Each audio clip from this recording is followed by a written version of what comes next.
Chapter 1, Part 1. The Foundation, Empathy and Altruism. It was a lazy, sunny mid-morning in late November of 1957. The leaves of the mango and star apple trees outside rustled ever so gently in the breeze. The branches of the two tall coconut trees and the one palm tree near the front gate would make a rustling sound only occasionally when there was a stronger gust of wind, which was about every 5 minutes or so. The fence that separated our yard from our neighbors was a little shorter than my dad, and its wooden staves were painted a brilliant white. Along the bottom of this fence were planted an array of colorful flowering plants, which were arranged in a sort of design, with the taller plants directly against the fence and the smaller ones to the front. Intermixed colors of white, yellow, red, orange, purple, and even blue flowers were visible among the green leaves. They looked so pretty, but not as nice as the ones planted along the outside wall of our house, for they had the choicest plants, and with a larger area of fertile earth, the arrangement was spectacular, and reminded one of those seen in our botanical gardens. Friends and neighbors would make compliments, and the customary exchange of cuttings or seedlings would invariably follow. The larger, flat, irregularly shaped stones that formed the paved walkway led from the front door to the gate and was lined on either side with stones half buried in the ground. The top half of these stones protruded above the walkway and was painted white. The numerous blue saki and kiskadee birds were making a noisy racket among the branches that pierced the morning stillness. It was as if they were arguing or talking with each other, for when one sounded the familiar kiss-kiskadee, there would almost be a chorus of kiss-kiskadee replies. This, together with the furious chirping of the other birds, would make sleeping impossible. Unlike the buzzing songs of the numerous bees that were busy gathering pollen from the flowers in the yard, with the much quieter dragonflies, or as we call them, palm flies, and numerous butterflies just resting motionless on leaves or stems, oblivious to the noisy racket above. Our home was a small two-storied colonial-style house. It was the newer kind, as ours was not raised on stilts, as most cottages were at the time. The entire outside was painted white, with the zinc-covered roof painted a rusty red. The inside was mostly cream, with the exception of the bedrooms, which were in blue. The downstairs, or the ground floor, housed the kitchen, dining room, and lounge areas. Numerous tall, large, wooden-framed windows all the way around the front of the house were arranged in sets of twos, so that you could unlatch and push out the two windows simultaneously, one to the right and the other to the left, and with a hook attached to each to keep them in the open position. The bottom half of the glass panes in these windows were painted white to ensure privacy when the windows were closed. When all the windows were open, you could see almost everywhere outside. The lounge occupied the largest area and was furnished with two Morris chairs. These were wooden-framed armchairs and had an adjustable back. They were highly varnished and had an intricate wooden design on either side. Two large cushions completed the ensemble, one to sit on and the other resting against the angled back. Near the side window stood one Berbice chair, a quintessentially Guyanese colonial invention. It is a large armchair that had a curved back and with an extra set of arms that folded inwards. These arms were used as a footrest when extended outwards.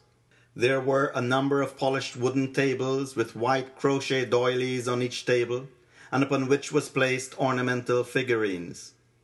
Table lamps sat on two of them, and on the center table stood a vase decorated with a large bouquet arrangement of plastic flowers.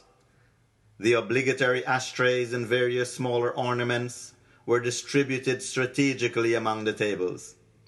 In the corner was a highly varnished new radiogram with a turntable for playing 45s and 33 RPM records. Numerous large potted plants dotted the floor area, which was made of hardwood and highly polished throughout, The walls were covered with framed paintings, religious iconic images, and family pictures. There was an archway leading to the dining area, which was sparsely furnished with one oblong dining table surrounded by 4 chairs. A center vase with fresh flowers sat atop a white crochet doily on the dining table. A tall potted plant jutted out from one corner of the room. Next to that stood a large cabinet made of polished wood and glass. The glass panels on either side and on the 2 front doors had intricately carved wooden pieces glued onto the glass itself. This cabinet kept all the treasured serving dishes, bowls, tea sets, and glasses that were only used when we had visitors or on special occasions. The kitchen was walled off and had a doorway but no door. Instead, it had a kind of local bamboo curtain, which was constructed by stringing pieces of bamboo together, interspersed with red and yellow beads obtained from some wild-growing bush. The length of this bamboo string mirrored the height of the doorway, and by hanging multiple strings side by side until the entire width of the door was filled, created a curtain effect. One had to walk through the curtain to get from one side to the next. Inside the kitchen, there were cupboards everywhere, holding everything from grocery items to everyday dishes, pots, pans, hand meat grinder, and even the wooden hand-cranked ice cream maker. There was a large table in the center with lots of stuff on top and was used to keep some ingredients necessary for the preparation of the present day's meal. The chopping block, made from a cross-section of some kind of hardwood tree, was used as a cutting board, also sat on this table. In the corner next to the back door stood a 3-burner kerosene stove. The large glass bottle that held the kerosene and had a valve in the cover rested upside down in a cradle on the side of the stove. To the right of this stove was the large single-basin kitchen sink. The smell of kerosene in our tea or in the cooked food was as homely and comforting as being tucked up in bed on Christmas Eve night, knowing that all is well with the world. The stairs leading to the top floor formed an L shape. After the 5th step, there was a landing, with the remaining steps veering to the left, and of course made of polished wood like the floors of the entire house. My parents' bedroom was the largest and was to the front. It was furnished with a large wooden-framed bed and had a thick foam mattress covered with starch white sheets, and a pastel-colored bedspread lay folded at the foot, with a nightstand on either side of the bed. There was a large vanity case against the wall opposite the bed, with 2 chests of drawers to the right of this. These were all made of wood and were highly polished. Over the bed hung a large white mosquito net with a square wooden hoop at the top, where the net was tucked into during the daytime. In the corner near the window stood the baby's crib. The wooden frame was painted a rich cream color. The new bed sheet and pillow were covered in the softest white fabric and had little blue flowers printed all over them. The white mosquito net that hung over the crib didn't have a hoop, but was rolled and tied into a large loose knot that swayed in the gentle breeze that would occasionally come through the window. The curtains were cream-colored with lots of multicolored flowers printed on the fabric. These were parted in the middle and tied on either side with a thick gold-colored cord. A separate white lace curtain blanketed the window and allowed us to see through to the outside, but afforded us enough privacy that if you were on the outside, you couldn't see in. The smallest bedroom was in the back and had my dad's easel-like workstation. He used this when he brought extra work home from the office. The homemade workout bench that my dad used to exercise with on Sundays stood in the middle of the room. The middle bedroom had a cot, which had a coconut fiber mattress. It was covered with a mild pink sheet and matching pillowcases. A small white dresser was against the wall near the window. These windows, being on the side of the house, was of a different style than the ones facing the street.